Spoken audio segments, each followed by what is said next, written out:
네, 성경 정독반입니다. 오늘 욥기 35장 한 절 한 절 읽어 나가시겠습니다.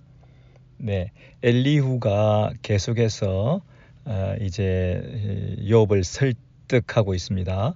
세 번째 연설이라고 말할 수 있습니다. 소장파 신학자입니다. 젊은이입니다. 그래서 뭔가 색다른 것을 기대했는데 우리 세 분의 노장 학자들이 세 분의 지혜자가 욥을 찾아와서 욥을 설득하고 욥에게 때로는 책망하고 또 타이르기도 하고 했지만 전혀 효과가 없었습니다. 한번 생각을 해보십시오. 지금 등장하고 있는 사람들이 어떤 표정을 짓고 있을지. 세 사람이 그것도 멀리서 왔습니다. 욥을 찾아왔습니다. 정말 시간을 내어서 욥을 도와주려고 왔는데 욥이 꿈쩍도 않고 평행선을 달리면서 욥이 오히려 이 회개는커녕 자기 의를 자랑하고 있는 것 같은 그런 모습을 보이고 있습니다. 세 지혜자는 나름 유명하고 또 일부러 생각해서 와서 욥에게 참으로 도와주려고 했는데 욥이 전혀 그런 반응을 보이지 않으니까 얼마나 뜰뜨름했겠습니까? 이제는 정말 욥이 구제불능이구나, 이런 인간 처음 본다, 그렇게 생각 안 했는데 이전에는 그렇게 보지 않았는데 이 사람이 왜 이렇게 변했나, 너무 달라졌다, 어려움을 만나더니 사람이 완전히 달라졌구나.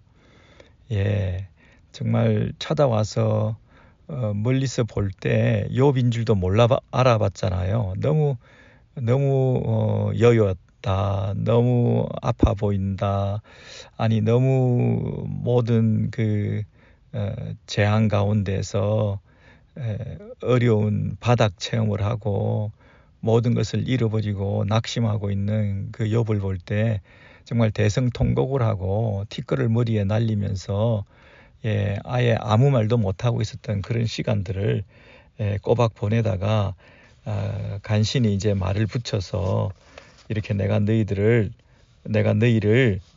우리들이 너희를 도와주러 온 것이다.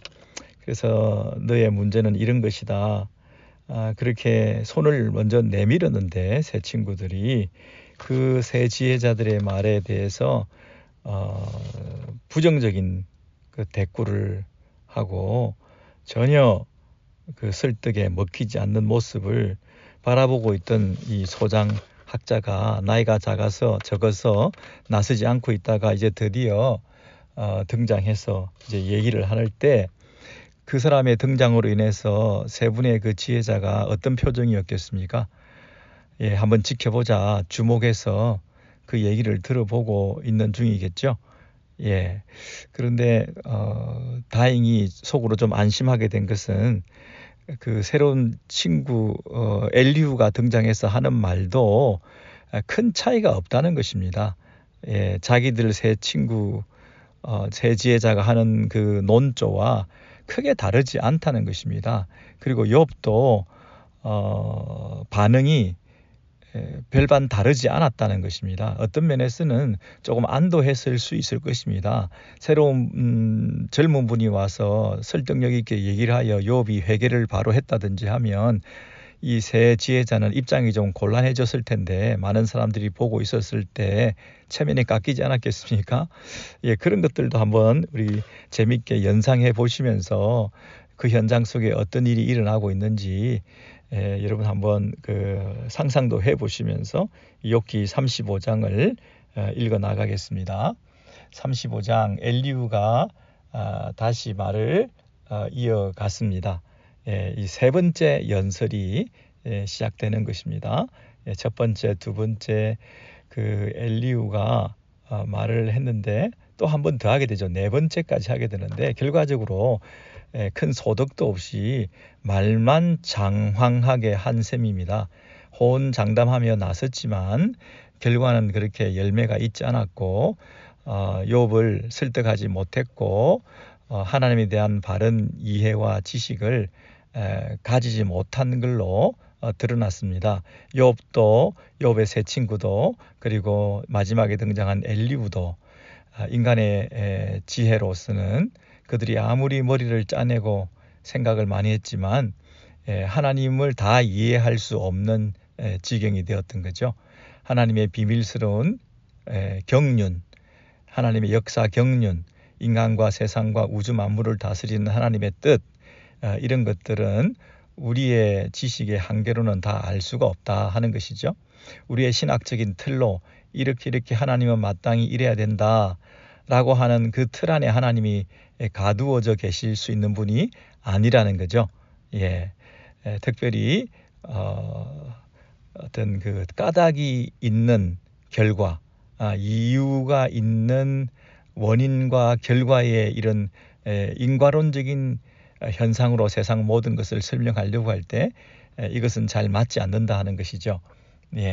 그래서 엘리후가 드디어 말을 하는데, 세 친구와 엘리후의 차이는 뭐라고 그랬습니까? 세 친구들은 욥이 이런 재앙을 당한 걸 보니 숨겨놓은 죄를 네가 겉으로는 경건하게 살았지만 은밀하고 숨은 죄들이 있을 수 있으니 그걸 끄집어내어서 해결하라, 이렇게 말을 한 반면에 이 엘리후는 그동안 욥이 하고 있던 세 친구와의 논쟁의 말들 속에서 쭉 지켜보고 있다가 그 가운데서 욥이 잘못한 말들, 그 말에 근거해서 네가 이런 말 하지 않았느냐, 그 말을 근거로 해서 욥을 책망하고 욥을 공격하고 있는 것이 다른 점이라 그랬죠.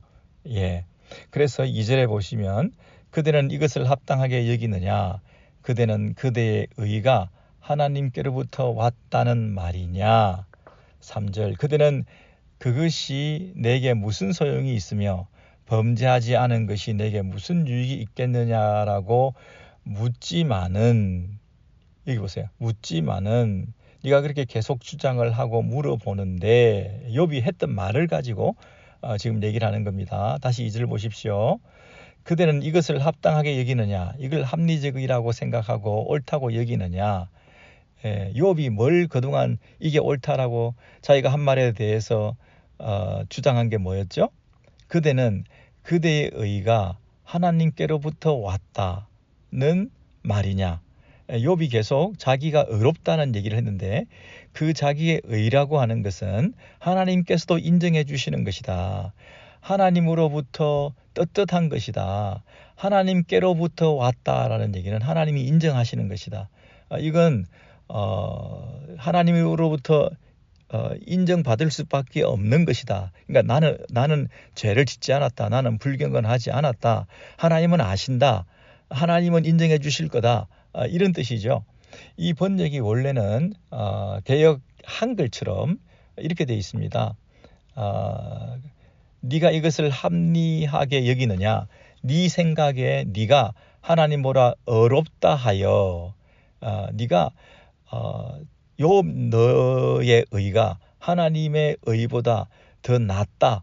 하나님이 의로우신 분이신데 네가 자꾸 따진다고 하는 것은, 네가 죄가 없다고 따진다고 하는 것은 하나님보다 네가 더 어렵다는 뜻이냐, 네 의가 진정 하나님으로부터 온 것이란 말이냐, 이렇게 질문하고 있는 것이죠. 다시요. 네가 지금 이런 재앙을 당한 것을 보면 네가 어렵지 않다는 결론이 나는 건데, 네가 자꾸 어렵다고 무죄하다라고 얘기를 하는 것은 하나님의 그 공의로움보다도 네가 더 뛰어나다는 얘기냐, 하나님의 공의로운 그 의 심판 행위보다 그것으로 인해서 네가 재앙을 당한 것이 우리가 보건대 맞는데, 네가 그것이 하나님의 공의로운 심판이 아니라고, 네가 당한 재앙이 그렇게 얘기하면 네가 하나님의 의보다 더 큰 의를 가졌다는 뜻이냐, 이렇게 질문하는 것이죠. 그렇게 말하는 것은 거의 신성모독적인 발언을 욥이 하고 있다. 이렇게 이 엘리후가 주장하는 것입니다. 하나님이 너를 공의로운 심판으로 책망하고 있는 것에 대해서 네가 죄가 없다고 얘기하는 것은 네 의가 더 크다라고 말하는 것이요, 또 현재 네가 가진 그 주장하는 무죄성과 의로움이라고 하는 것은 이해는 할 수 없지만 하나님으로부터 온 인정을 받는 것이다. 하나님께로부터 인정을 받는 것이다. 하나님께로부터 왔다는 것, 이게 합당하냐? 이런 논리가, 이런 말이 합리적이냐? 이 앞뒤가 맞지 않지 않느냐? 네가 죄가 있으니까 책망을 받았는데 이 재앙 가운데 있으면서 네가 죄가 없다고 얘기를 하면 이것은 네가 주장하는 것이 이게 앞뒤가 맞지 않는데 네가 하나님보다 더 어렵다는 꼴인데 그게 말이 되냐? 이게 합당하냐? 이렇게 공격적으로 엘리후가 욥이 주장하는 것에 근거해서 욥을 책망하고 있는 것이죠. 그리고 3절에도 그대는 욥은 그것이 내게 무슨 소용이 있으며 그것이를 무엇으로 보는 게 좋겠습니까? 그 2절에 있는 너의 의, 하나님보다 어렵다고 생각하는 거, 네가 가진 의는 하나님께로부터 온 정당한 것이라고 하는 거, 네가 무죄하다고 하는 거, 그것을 말합니다. 네가 그렇게 무죄하게 어렵게 죄지지 않고 살아온 것이 욥 자신에게 무슨 소용이 있으며 또 범죄하지 않고 살아온 것이 너에게 무슨 유익이 있느냐? 네가 이렇게 물었지 않았냐? 이렇게 질문하는 거죠. 자, 욥이 이런 말 비슷한 것을 하긴 했는데요. 그 욥이 했던 말을 한번 찾아가 보도록 하겠습니다. 거기 34장 앞에 한번 보시죠. 34장 앞에 9절에 보시면 9절입니다. 이르기를 사람이 하나님을 기뻐하나 무익하다 하는구나. 이게 무슨 말입니까? 하나님을 우리가 기쁘시게 해드리고 하나님을 기뻐하며 하나님을 즐거워하며 하나님을 섬기는 것을 기쁨으로 잘 감당해서 하나님에게 기쁨을 돌려드리는 거, 하나님을 기뻐하며 살아가는 것, 하나님 앞에 죄짓지 않고 하나님의 존전에서 그렇게 경건하게 하나님을 나의 기쁨으로 생각하고 하나님만을 내 소망 삼고 그렇게 경건하게 살아간 것이 무익하다. 아무 소용이 없다. 하나님을 잘 섬기는 것이 무슨 별 신통한 것도 아니다. 아무 소득도 없고 유익도 없고 도움도 되지 않는 이런 말을 했다. 이렇게 얘기를 한 거죠. 욥기 7장으로 한번 앞에 쭉 가보셨어요. 7장 17절 이하를 한번 보시겠습니다.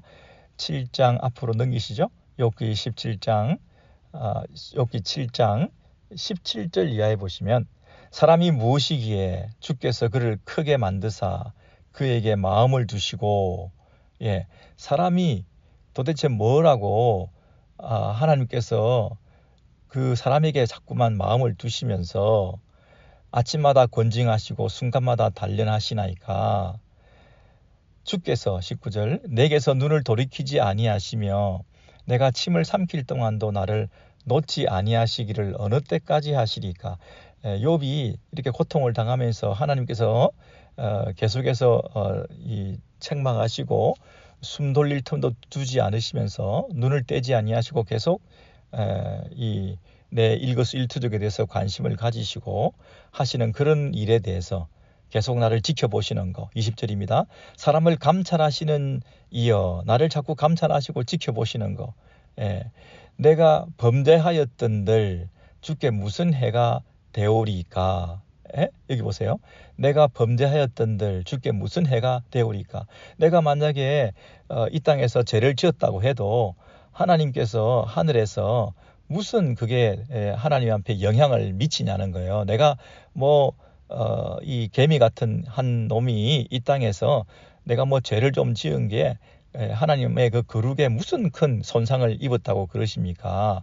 어찌해서 나를 당신의 관역으로 삼으셔서 내게 무거운 짐이 되게 하셨나이까? 나를 관역 삼으셔서 나를 공격해 대시고 이런 무거운 짐을 짊어지우시는 이유가 뭡니까? 이렇게 20절에서 얘기를 한 적이 있잖아요. 네. 그러니까 여기서 그 욥이 했던 말을 조금 곡해를 해가지고, 예, 내가 무슨 그 조금 죄를 지었다고 해서 하나님께 무슨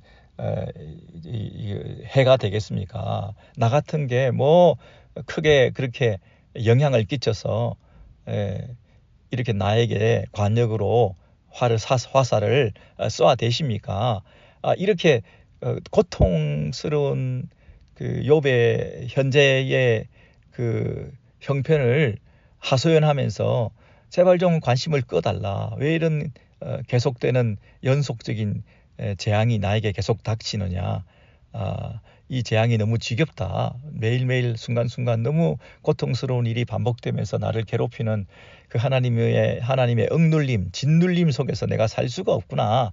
나를 좀 내버려 두시죠. 라고 하소연했던 이 말을 가지고 딱 꼬투리를 잡아가지고 지금 아까 35장에서 그렇게 네가 이런 말 하지 않았느냐, 이렇게 얘기를 하는 거죠. 예, 뭐라고 얘기를 했습니까? 35장으로 다시 돌아오시면, 예, 그대는 이것을 합당하게 여기느냐, 그대가 가진 그 의가 하나님의 의보다 더 크냐? 예? 그렇게 네가 죄가 없다는 거, 내가 죄가 없는데 왜 이렇게 나를 쏘아대시냐? 왜 이렇게 나를 관역 삼아 쪼아대시냐? 그렇게 얘기하고 그 다음에 3절이죠. 그대는 그것이 내게 무슨 소용이 있으며, 예, 범죄하지 않은 것이 내게 무슨 유익이 있겠느냐? 라고 묻는 거죠. 뭐라고 묻는다고요? 내가 범죄했다고 해서 그게 무슨 하나님께 영향을 끼쳤으며, 내가 범죄하지 않은 것이 하나님께 무슨 큰 이 영향을 미칠 수 있느냐. 그게 큰 의미가 없다. 예? 그리고 솔직히 말해서 내가 정직하게 의롭게 경건하게 죄 짓지 않고 살아갔던 것도 아무런 보상을 받지 못했다. 위로부터 어떤 혜택을 입지 못했다. 내가 경건하게 산 것이 무슨 소용이 있으며, 내가 범죄하지 않은 것이 내게 무슨 유익이 있냐. 하나님이 관심을 갖지 않고 그냥 내버려 두면 좋겠다, 이렇게 말한 것을 가지고 네가 이렇게 얘기하지 않았냐. 이런 신성모독적인 말을 하고 내가 선하게 산 것이 아무 의미가 없다.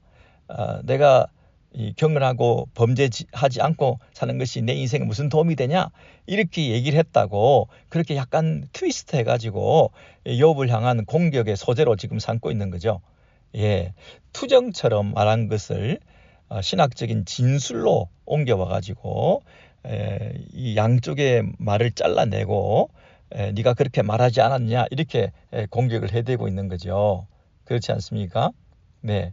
그러면서 4절에 내가 그대와 함께 있는 그대의 친구들에게 대답하리라. 네가 그렇게 함부로 신성모독적인 말을 한 거, 내가 무죄하게 살아도 아무 의미도 없고 보상도 없고 유익도 없다. 예? 그리고 나는 무죄한데 이런 일을 당하고 있는 걸 보니 하나님의 의로움에 대해서 나는 의심스럽다. 이렇게 말한 거, 그 두 가지에 대해서 내가 너한테 이제 제대로 가르쳐 주겠다. 내가 그대와 또 그대와 함께 있는 그대의 친구들, 나이 많은 그 세 친구들에게도 내가 잘 설명해서 너희들이 그동안 끝내지 못했던 논쟁을 내가 딱 종식시켜 주겠다. 내 말 좀 들어봐라. 이렇게 과감하게 도전하면서 조금 버릇없는 얘기를 하고 있는 거죠. 그런데 이게 지금 첫 번째, 두 번째 연설에서도 별 효력을 못 봤던 것처럼 세 번째, 네 번째도 별 효력을 보지 못할 것이 뻔합니다. 그죠? 왜냐하면 전제가 잘못되었고, 이 인용이 잘못되었고, 욥의 이 현실을, 상황을 제대로 파악하지 못했기 때문입니다. 자, 여기서 우리가 느낄 수 있는 것은 신학적인 서로 논쟁으로 이기려 들 것이 아니라 자신의 탁월한 지혜로 인해서 상대를 제압하려고 할 것이 아니라 자기의 말재주나 또는 그 논리를 가지고 상대방을 억누르려고 할 것이 아니라 아니면 상대방이 한 말을 코테이션을 해서 그것을 약간 트위스트 해가지고 상대를 더 나쁘게 만들어서 상대를 코너에 몰아가지고 꼼짝 못하고 회귀하게 만드는 이런 기술이 아니라, 우리가 서로 상담하고 대화하고 논쟁을 할 때는, 이 평행선을 달릴 때는 어떤 식으로 접근해야 되느냐 하면, 제일 중요한 것은 뭐냐 하면 교감이다, 이렇게 말할 수 있습니다. 첫 번째, 그 세 친구들과 욥과의 논쟁에서 빠진 게 있다고 한다면 뭐가 있죠? 예, 교감입니다. 공감입니다. 욥의 상황을 액면 그대로, 현실 실정 그대로, 욥이 주장하는 그대로 받아들여 보는 것도 중요한 것이었는데, 신학적으로 잘못됐다라고 가르치려고만 들고 욥이 당한 그 고통, 육신적, 경제적, 또 사회적 소외, 그리고 이 모든 것을 잃어버린 그런 절망과 낙심 상태에 있는 그 영혼에 대한 배려, 이런 건 없이 각자 자기가 가지고 있는 세 친구가 그 신학적 틀 안에 욥을 가두어 놓고 정죄하려고만 들고, 그 틀을 벗어나는 것을 인정할 수 없어서 회개라고 하는 것을 통해서 끌어들이려고만 했지, 욥이 현재 당하고 있는 그 고통에 대해서 진정 어린 그런 위로와 또 그 마음을 알아준 이런 것들은 너무나 터무니없이 부족해서 평행선을 계속 달린 거 아니겠습니까? 논쟁으로 흐르고 서로 핏대를 올리면서 서로 목소리가 올라가고 서로 지지 않으려고 하고 서로 경쟁적으로 앞서거니 뒤서거니 하면서 세 친구가 세 번씩이나 이렇게 나서서 계속 쏘아주는 이런 공격을 연거푸 연타를 날렸을 때 욥은 하나도 위로가 되지 않았거든요. 이게 신학적으로 틀려서 위로가 되지 않았다기보다도 인간적으로도 위로가 되지 않았거든요.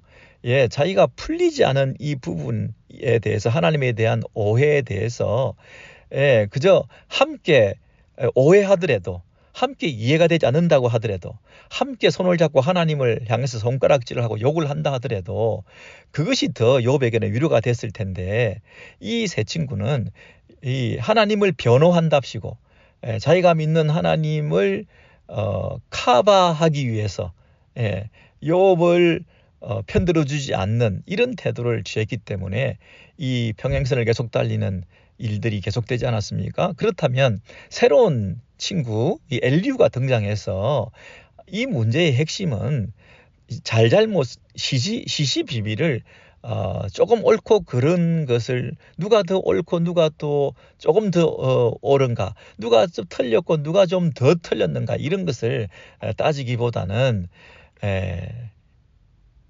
서로에 대한 공감의 모습이 먼저 있었어야 되지 않았을까 하는 것이 아쉬움으로 남는 거죠.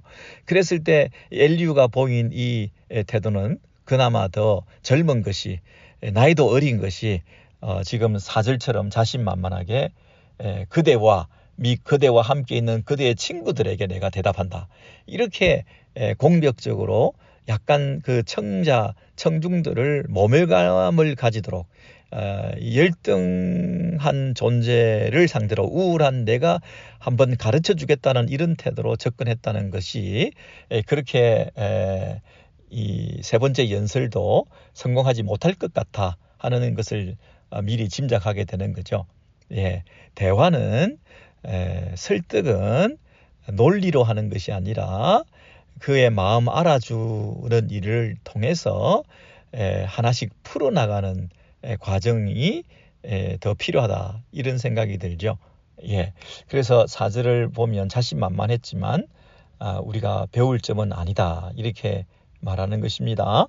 그래서 이제 엘리후가 하는 말의 논지는 5절부터 시작되는데, 첫 번째, 마치 어린아이를 데리고 이 시청각 교재를 사용해서 예를 들어서 설명해 주는 것처럼 조금 하대를 하는 것 같습니다.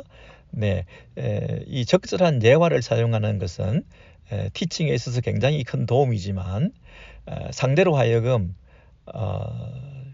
그것이 적실한 예화가 되지 않을 때 그 진리도 가리우게 되고 상대방의 마음도 가리우게 되는, 마음도 닫게 만드는 뭐 저런 예를 드냐, 뭐 저런 유치한 예화를 통해서 설교를 하려고 하냐, 우리를 뭘로 아냐 하는 그런 느낌을 가질 수 있기 때문에 예화 사용도 참 조심스럽습니다. 조금 고급지고 조금 함축적이며 조금 생각할 수 있는 예화를 통해서 상대를 설득해가는 것이 얼마나 필요한지 모릅니다. 그러기 위해서는 예화 하나 사용하는 것이 굉장한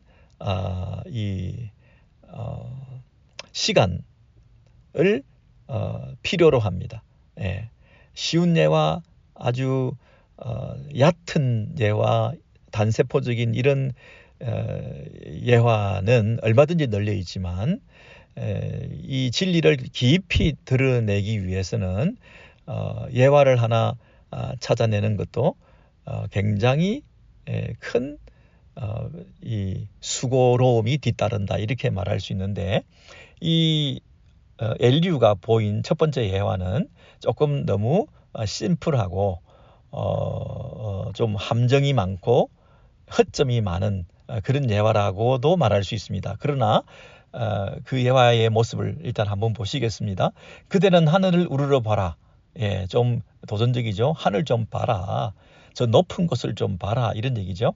그대보다 높이 뜬 구름을 봐라. 너 위에 높은 궁창을 바라봐라. 구름이 얼마나 높이 떠 있습니까? 여러분, 구름이라고 하는 것이 물론 우리 키보다는 높습니다. 그죠? 그런데 뭘 얘기하려고 지금 하늘과 구름이라고 하는 그 대상을 향해서 그것을 보라고 얘기합니까? 너무 높다는 거죠. 우리보다 훨씬 더 높다. 우리하고는 비교할 수 없을 정도로 저 멀리 있다 하는 것을 설명하기 위해서 저걸 좀 쳐다보십시오. 그렇게 말합니다.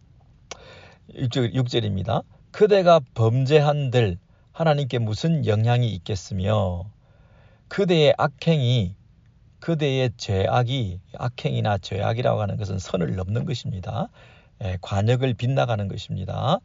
하나님이 하라고 하는 것을 하지 않고 하나님이 하지 말라고 한 것을 하는 이런 행위들, 그 악행을 아무리 많이 한다고 해도 하나님께 무슨 상관이 있겠느냐 이렇게 질문한 게 뭐죠? 우리가 이 땅에서 범죄하는 거, 그게 하나님께 무슨 영향이 있겠으며 그대의 악행이 관영한들 가득한들 하나님께 무슨 상관이 있겠느냐, 그렇게 말하고 있는 거죠. 왜냐하면 그것은 다 땅에서 일어난 일이기 때문에 그렇다는 얘기입니다. 그 하늘과 땅의 차이처럼 네가 지금 저 위에 하늘을 바라보고 구름을 바라보면 너무나 높은 곳에 있어서 그 높은 곳에서 일어나고 있는 그 영향력이라고 하는 것은 이 땅에서 아무리 엄청난 일이 일어난다고 한들 저 하늘은 태연하다 이런 뜻입니다. 구름은 여전하다는 것입니다. 구름은 여전히 평화롭게 떠돌아다니고 있다는 거죠. 밑에서 일어나는 일이 위에 영향을 끼치지 않는다. 땅에서 일어나는 일이 하늘에 아무 영향을 미치지 않는다 하는 그 비유를 통해서 이 땅에서 일어나고 있는 너의 행위들이 선악간에 아무리 큰 일이 일어난다고 한들 하나님께서 그것 때문에 무슨 더 보탬이 되거나 손해가 되거나 네가 선을 행했다고 해서 이 땅에서 하나님이 너에게 빚졌느냐, 뭘 더 기대하냐, 뭘 보상을 바라기를 기대하냐, 아무 유익도 없더라, 아무 소용도 없더라, 내가 죄짓지 않고 살았는데 아무 소용도 없이 오히려 이런 재앙만 당하고 있다라고 하나님을 향해서 손가락질을 네가 하는 걸 내가 들었는데 한번 생각해봐라. 네가 선을 행했다고 해서 하나님이 너한테 빚질 이유가 뭐냐? 하늘과 구름은 여전히 움직이지, 여전히 그 모습 그대로인 것처럼 하늘에 계신 그 구름보다 더 높은 곳에 계신 하나님께서 저 멀리 초월적인 존재인 그분이 이 땅에 너에게 무슨 큰 의미를 부여할 필요가 있냐. 여러분 비행기만 타고 올라가더라도 저 높은 곳에서 비행기에서 내려다보면 밑에 크고 작은 건물들이나 그 산이나 들이나 하는 것들이 그 차이가 별로 없어 보입니다. 그죠? 큰 차이 없습니다. 심지어 보이지도 않습니다. 그런 것처럼 이 땅에서의 그 아무런 영향력을 발휘하지 못하는 너의 선악간의 행위들로 인해서 하나님께 이래라 저래라 네가 말할 수 있는 형편이 못 된다. 이렇게 말하는 거죠. 물론 여러분 여기서 이 비행기를 타면 구름보다 더 위에 있죠. 구름보다 더 위에 있죠. 이 기상청 그 구름이라는 게 여러 종류가 있지 않습니까? 여러분 그 에베레스트 산이 8,848m인가요? 그 산이 사실은 구름보다 위에 있죠. 땅이라고 하는 산이라고 하는 존재가 구름보다 더 위에 있습니다. 그러므로 이 땅 아래에 있는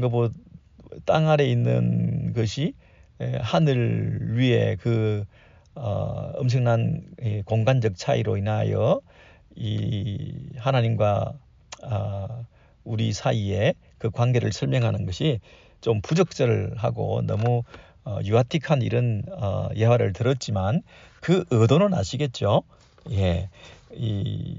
그 정도 까마득하게 높은 곳에 있는 하나님의 초월성에 대해서 지금 얘기하는 것입니다. 하나님의 거처는 우리의 손이 닿지 않는 곳에 있다는 거죠. 하늘처럼 구름처럼 우리가 하는 행동에 의해서 영향받지 않고 여전하다는 것이죠. 유한한 인생들이 이 땅에서 존재하는 것처럼 하나님께서 이 땅 안에 계시지 않고 이 세상 너머에 계신다는 거죠. 이 땅에서 우리가 하는 일에 상관없이 하늘은 여전히 존재하고 있다. 우리의 행동이 저 위에 영향을 미치지 못한다. 하나님은 본질상 초월적이시다. 그래서 하나님은 불변하시다.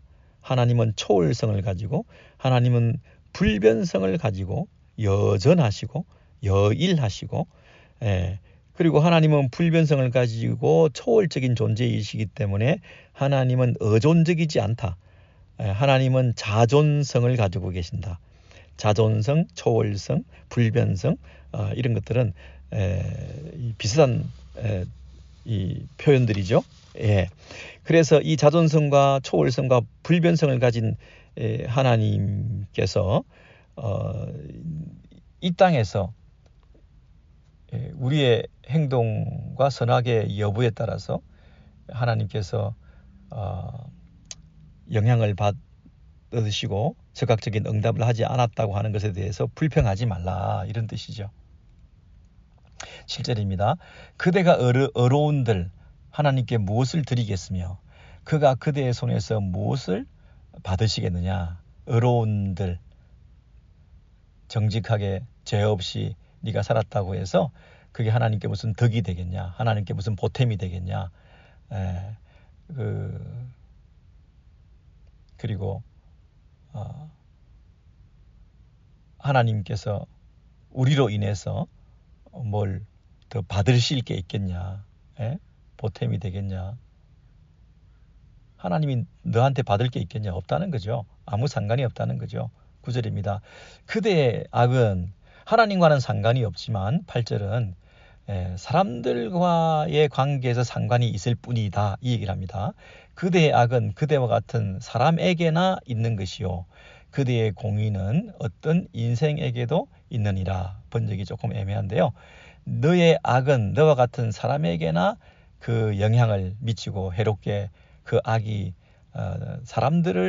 사람들에게 영향을 미치고 해롭게 할 수 있을 것이고 또 너의 의는 너의 죄 없음은 너와 똑같은 인생들에게나 그 유익이 그 공의가 미치게 되는 예? 그러니까 이 말은 하나님께는 해당되지 않고 고작해야 이 땅에 있는 사람들에게나 너의 그 선악간의 행위들이 영향을 미치게 될 것이기 때문에 욥 네가 지금 너의 그 선악간의 행위로 인하여 하나님 앞에 이러쿵 저러쿵 얘기하는 것은 옳지 않다. 그 얘기를 하는 겁니다.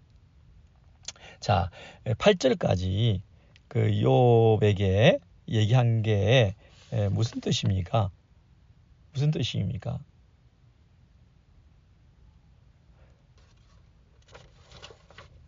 욥이 죄가 없는데 하나님께서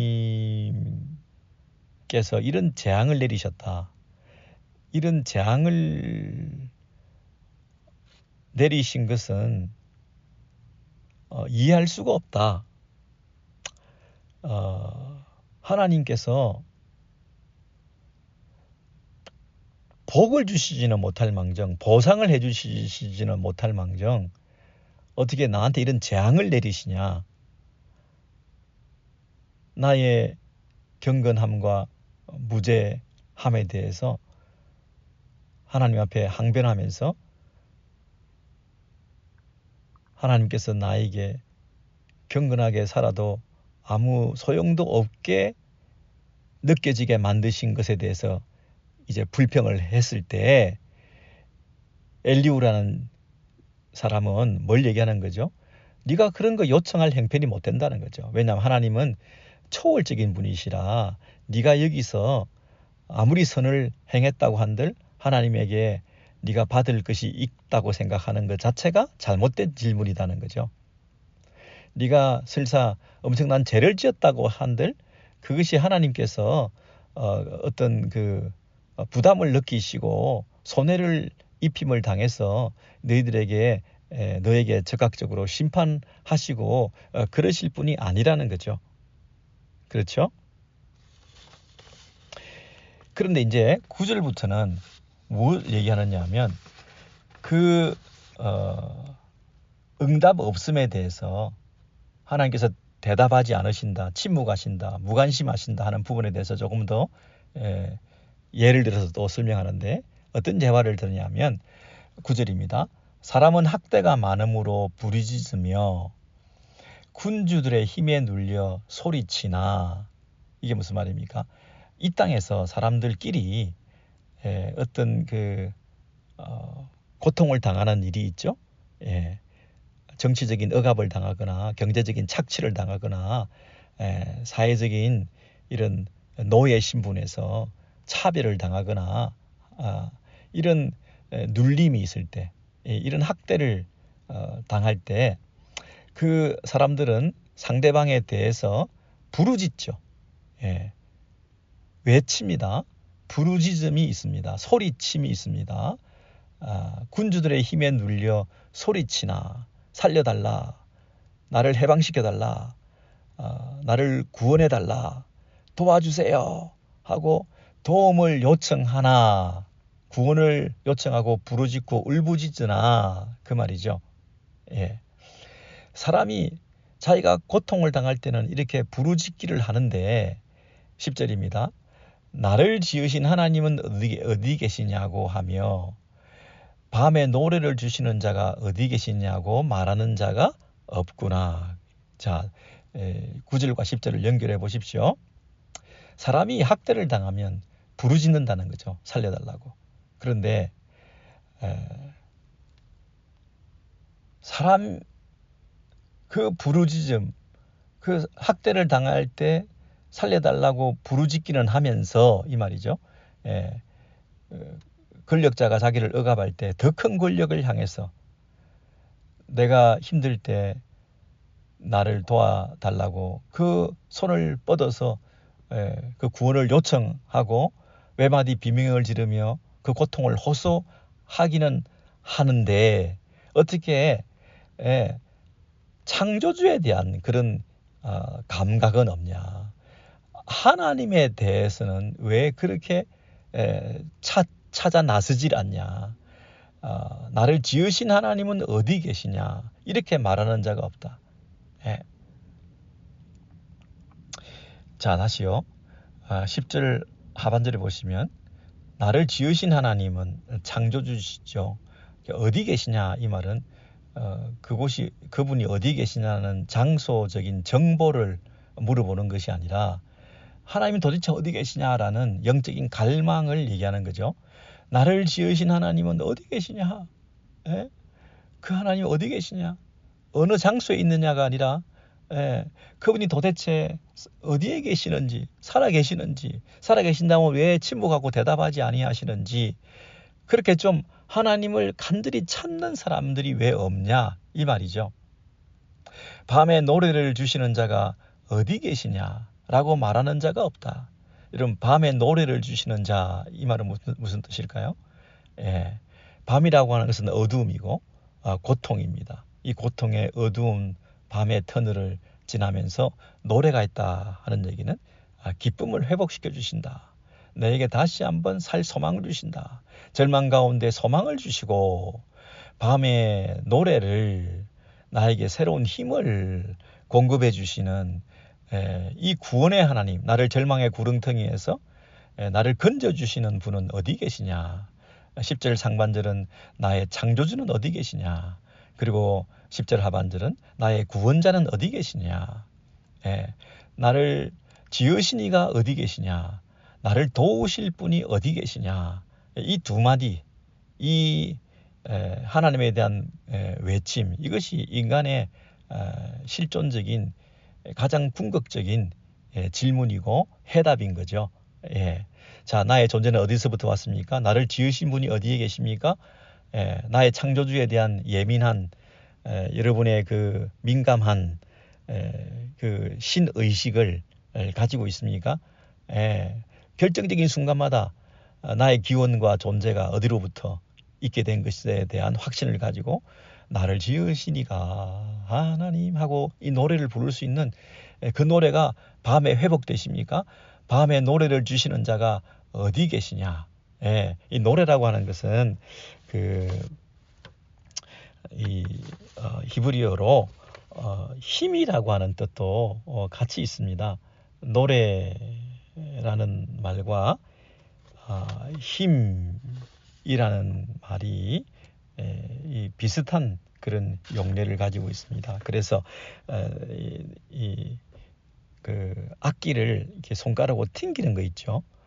손가락으로 튕기는 거, 이 현악기를 만지면서 띵띵 팅팅 소리가 나는 거, 또는 이 나뭇가지에 가지를 치는 거, 가지를 침으로써 나무에 어떤 생기가 돋아나게 하고 악기의 손가락으로 튕기면서 그 즐거운 소리를 재현시키는 거, 죽어가고 있는 나무 가지, 그냥 소리 나지 않고 있던 악기에 어떤 그 새로운 그 소망이 생기는, 약동하는 힘이 발휘되는, 그래서 이 죽음의 어두운 밤에 노래가 있다는 얘기는 죽어가는 어두운 내 안에 새로운 소망이 생기고 힘이 생기고 노래가 있다.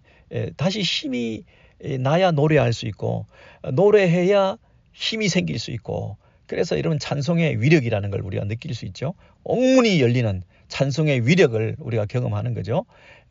이 불면의 절망의 밤에 우리가 찬송할 수 있다고 하는 것은 우리에게 새로운 힘을 주시는 것이고, 하늘로부터 도움의 밧줄이 내려오는 것이고, 다시 찬송할 수 있다는 건 살아났다는 뜻이고, 살아나기 위해서라도 찬송해야 되고, 찬송함으로써도 살아나기도 하고 하는 이 힘, 이 힘이 나에게 어디서부터 올 것이냐, 이 힘을 주시는 분이 어디 계시냐, 이렇게 우리가 절망 가운데서도 그 나의 창조주와 나의 구원자가 되시는, 나를 지으신 분과 나를 도우시는 분에 대한 그런 자각을 통해서 그분께 손을 믿음으로 내밀어야 된다는 거죠.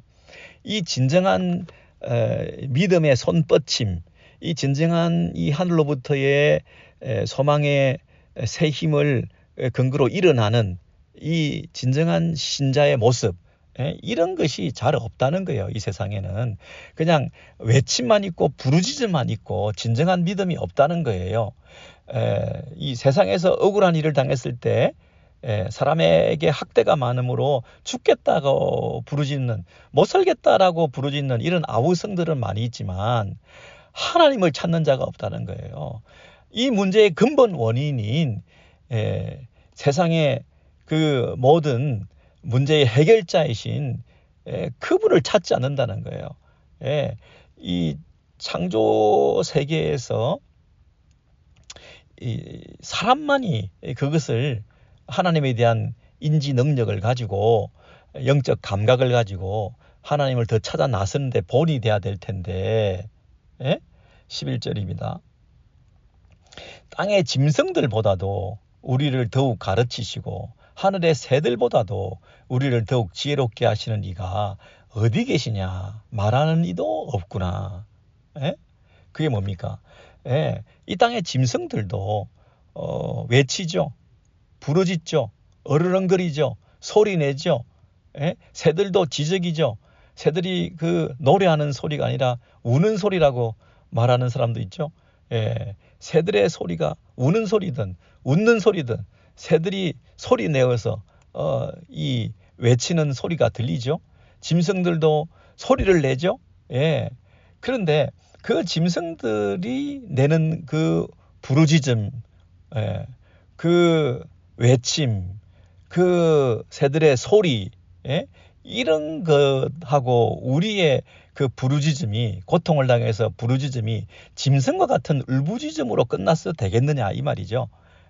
우리가 짐승들처럼 그냥 이 부르짖는 차원에서 부르짖기만 하고 외마디 비명만 지르면서 하나님을 안 찾는다면 그게 무슨 사람이냐는 거죠. 짐승보다 새들보다 우리를 더 지혜롭게 하셔서 하나님을 찾게 하셨던 그 하나님을 왜 찾지 않느냐 이 말이죠. 11절에 그래서 이 짐승이 만약에 고통을 당하고 있다 생각하십시오. 짐승이 어디 찔렸다, 짐승이 어디에 그 함정에 빠졌다, 트랩에 걸려서 있다, 짐승이 배고프다 했을 때 그 얼마나 짐승이 울부짖고 부르짖겠습니까? 그 짐승들의 부르짖음과 같은, 고통당해서 울부짖는 것 같은 그런 차원에서 인간이 부르짖고 울부짖고 있다면 그것이 하나님을 찾지 않았기 때문에 나를 지으신 이가 어디 계시고 나를 왜 이곳에 두셨으며 내가 이 가운데서 고통을 당하는 이유가 무엇인지, 그리고 여기서 나를 건져주실 분은 누구신지 그 하나님을 찾고 도움을 요청하는 믿음으로 간구하는 간구와 기도와 부르짖음이라야 하나님이 들으실 거 아니냐. 그게 아니라면 짐승들과 같은 울부짖음에 그친다고 한다면 그 응답이라고 하는 것이 없다는 것이죠. 왜냐하면 짐승들이 이 고통의 원인이 뭔지에 대해서, 자기가 왜 고통을 당하는지에 대해서 자기가 물어보는 짐승이 어디 있겠습니까? 고통을 당하는 이 상처와 배고픔과 이 문제투성이의 이 짐승의 상태에서 부르짖음이라고 하는 것은 이 고통의 원인을 알고자 하는 부르짖음이라기보다는 그냥 1차적인 그 고통의 외마디 기본적인 육적인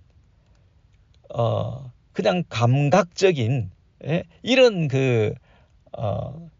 이 반사적인 자동적인 이런 외침에 불과하지 않습니까? 그 외침과 같이 인간이 고통 속에서 외치기만 하고 있고, 내 죽겠다, 힘들다, 아프다, 고통스럽다, 배고프다, 문제를 만났다, 힘들다, 나 죽겠다라고 외치는 그 외침으로 끝나가지고는 진정 하나님을 찾지 않고서는 하나님께서 어떻게 대답하시겠느냐는 거예요.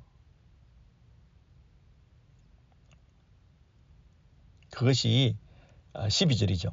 그들이 악인의 교만으로 말미암아 거기에서 부르짖으나 대답하는 자가 없음은 하나님의 대답이 없는 거죠. 부르짖지만 대답이 없는 거죠. 짐승 같은 그런 부르짖음이 있었는지 모르지만 그러나 그 속에 진정한 하나님을 향한 믿음의 부르짖음이 없었기 때문에 하나님께서 대답하지 않으셨다는 거죠. 13절에 헛된 것은 하나님이 결코 듣지 아니하시며 전능자가 돌아보지 아니하심이라. 이게 중요한 말이 있습니다. 그 헛된 부르짖음,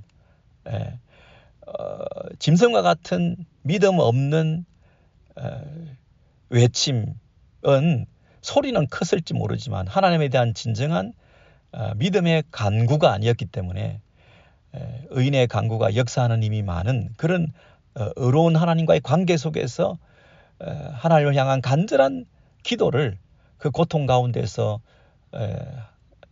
나를 지으신 이와 나를 도우시는 이를 찾는 그런 믿음의 간구가 아니었기 때문에 하나님께서 대답하지 아니하시고 결코 듣지 아니하시고 전능자가 돌아보지 아니하셨다. 이렇게 말하는 거죠.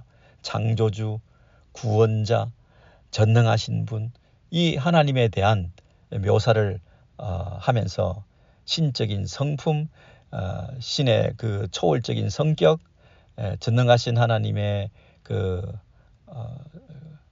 백성들, 사람들과의 관계, 이런 것들을 이 신학적으로 은근히 이 소장학자인 엘리우가 그 세 친구와 욥 앞에서 강의를 늘어놓고 있는 거죠.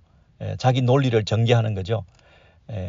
하나님의 초월성, 하나님의 자존성, 하나님의 불변성, 하나님은 의존성을 가지신 분이 아니다. 저 높은 하늘에 계시는 분이 멀리 계셔서 우리의 선악간의 행위로 인해서 그분이 영향받지 않으신다. 초월적인 하나님께서 그리고 우리의 기도를 들으실 때에 그 부르짖음이라고 하는 것은 하나님을 바꿀 수 있는, 하나님께서 응답하실 수 있는 굉장히 중요한 변수가 되기 때문에 이 부르짖음이라는 것은 굉장히 신학적인 개념이다. 그냥 소리가 아니다. 이건 사운드가 아니다. 노이즈가 아니다. 이 인간의 부르짖음이라고 하는 것은 굉장히 신학적인 얘기를 하는 거다. 왜냐하면 신학이라고 하는 것은 하나님에 대해서 알아가는 것인데 하나님을 움직이게 만들 수 있는 것은 인간의 부르짖음이거든요. 인간의 부르짖음을 통해서 하나님이 반응하시는 것이 하나님과 인간 사이에 설정한 이 관계의 중요한 매개체인데 이 하나님을 움직일 수 있게 만드는 인간의 그 부르짖음 가운데 짐승 같은 부르짖음 가지고는 응답하시지 않으시기 때문에 이 부르짖음 속에 진정한 믿음이 있느냐, 창조주와 구원자와 전능자에 대한 신앙을 가지고 정말 헛된 부르짖음이 아니라 제대로 된 기도를 드렸느냐, 그랬을 때 그분은 들으신다. 그렇지 않았을 때 헛된 간구를 했을 때 헛된 소리를 질렀을 때 네 고통에 몸져 누워 신세한탄하며 자기의 그 고통에 이 스스로 무너져서 이렇게 짐승같이 울부짖는 그런 어떤 소리냄을 가지고서는 하나님께서 그것에 대해서 반응하시겠냐, 정신 똑바로 차리고 이 고통 가운데서도 정말 믿음의 간구를 드렸느냐, 지금 욥을 향해서 은근히 책망하는 것입니다. 욥이 지금 부르짖고 기도하고 하나님을 찾았다 그러는데 너 엉터리야, 이렇게 말하는 거죠. 초월자이신 그분께서 진정한 부르짖음을 네가 했다고 한다면 왜 반응하지 않았겠느냐, 이렇게 은근히 욥을 향해서 공격하고 있는 거죠. 여러분 12절에 보면 악인의 교만을 인하여 그랬습니다. 여기서 악인의 교만이라고 하는 것은 부르짖는 자를 말합니다. 고통 중에 있는 자가 부르짖었으나 악인의 교만으로 말미암아 거기에서 부르짖으나 그랬잖아요. 12절 악인의 교만을 인하여 거기서 부르짖으나 응낙하는 자가 없으면, 대답하는 자가 없으면, 그래서 그 악인은 어떤 자? 부르짖는 자입니다. 근데 부르짖는 자가 응답을 그 부르짖음에 받지 못한 것은 그들이 교만했기 때문이다, 이렇게 얘기합니다. 여러분 여기서 이 교만이라고 하는 건 뭐겠습니까? 우리는 고통을 당하여 부르짖게 되면 다 겸손하게 된다고 생각하는데, 그래서 우리가 문제를 만났을 때 우리는 자기를 낮추어서 하나님을 찾게 된다라고 우리는 이렇게 생각하는데 그렇지 않은 경우도 더 많다는 겁니다. 고통을 당했음에도 끝까지 마음을 낮추지 않는 자가 있습니다. 그게 교만입니다. 그게 더 큰 교만입니다. 그 자가 악인입니다. 악인의 교만으로 말미암아 거기에서 부르짖으나 이런 부르짖게 된 상태가 축복일 수 있는데 오히려 더 하나님 앞에 그의 완고한 모습을 드러내는 심판의 대상이 되기도 합니다. 우리의 인간의 완고함이라고 하는 것은 끝이 없다는 거죠. 웬만한 문제, 고통, 질병, 사고를 당해도 꼬꾸라지지 않는 교만함이 우리 안에 있는데 그가 바로 악인의 모습이라는 겁니다.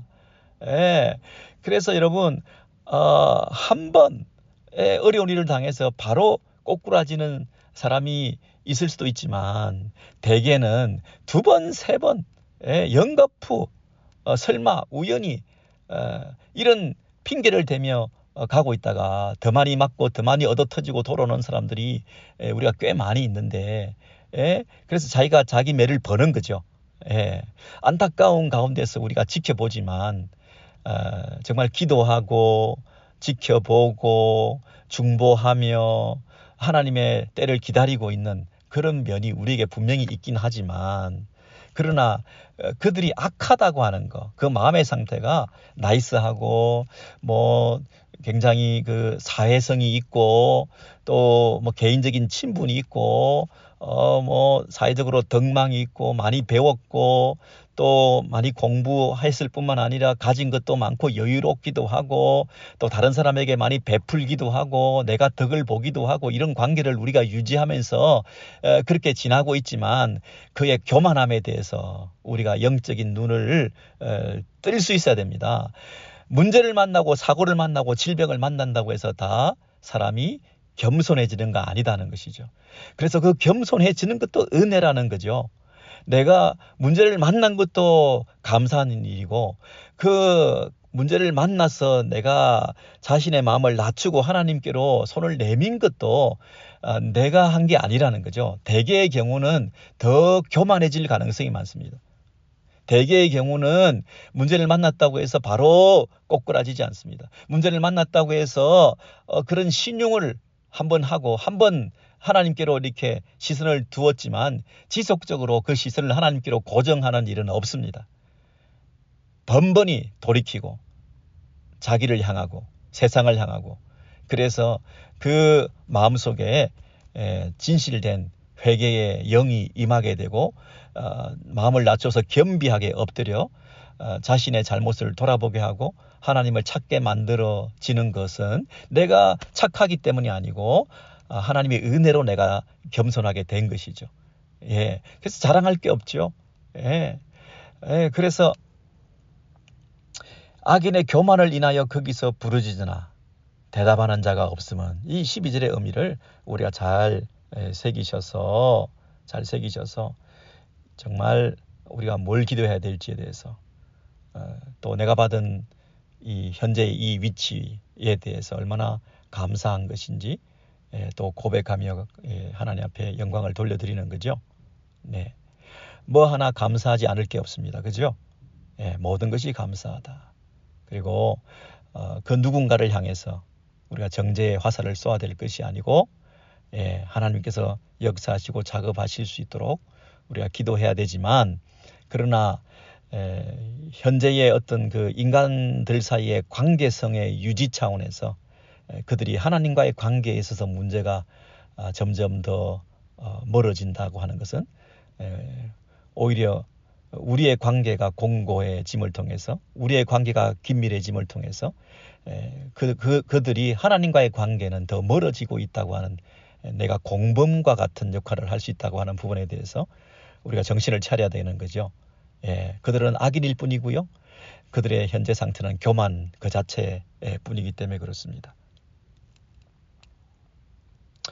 그래서 14절로 넘어가시면 하물며 말하기를 하나님은 배울 수 없고 이래 판단하심은 그 앞에 있으니 나는 그를 기다릴 뿐이라 말하는 그대일까 보냐. 예, 이게 무슨 말이죠? 예, 욥을 염두에 두고 하는 말입니다. 예, 이렇게 부르짖고 하나님을 찾고 하나님의 그 도우심을 구하고 간절한 기도를 해야 되는데 욥은 뭐라고 말하냐면 하물며 말하기를 하나님은 배울 수 없고 이래 판단하시면 그 앞에 있으니 나는 그를 기다릴 뿐이라. 욥이 이렇게 말했다는 거죠. 욥이 이렇게 딱 말하진 않았는데 이렇게 오해를 받고 있는 거죠. 하나님을 볼 수가 없습니다. 너무 고통스럽습니다. 하나님 어디 계십니까? 이렇게 말했는데 이 엘리후는 욥이 이렇게 말했다는 거죠. 기도도 하지 않고 그냥 하나님 못 보이지도 않고 나는 그냥 뭐 기다리고 있을 뿐이지 하나님은 아무런 대꾸도 안 하시고 응답도 없고 침묵하고 계시고 나한테 무관심하시고 나에게 관역을 계속 쏘아대시면서 나를 고통스럽게 만들기나 하시는 분이지 하나님이 아무런 이런 나에 대한 배려가 없는 이런 분이시다. 기도는커녕 이 하나님에 대해서 이렇게 냉소적인 태도를 보이고 있는 너는 어떻게 하나님께서 응답하시겠냐. 그렇게 말하는 거죠. 15절입니다. 그러나 지금은 그가 진노하심으로 벌을 주지 아니하셨고 악행을 끝까지 살피지 아니하셨으므로 16절 욥이 헛되이 입을 열어 지식 없는 말을 많이 하는구나. 욥이 헛된 말을 내뱉고 지각 없는 말이나 늘어놓고 있으니 이게 될 일인가. 여기 헛된 말, 헛되이 입을 열어. 헛되지 않은 건 뭐죠? 하나님 앞에 나아가 하나님께서 나의 도움이 되시고 나의 창조주가 되시고 나의 전능자가 되셔서 하나님 앞에 믿음의 강구를 진실되게 하진 않고 이 사람 저 사람에게 말들을 늘어놓고 있는 헛되이 입을 열어 지식 없는 말을 잘 알지도 못하면서 하나님에 대한 바른 지식도 없이 이런 말을 지각 없이 늘어놓고 있으니 욥 당신이 정말 이래 가지고 되겠습니까? 이래 가지고 되겠습니까?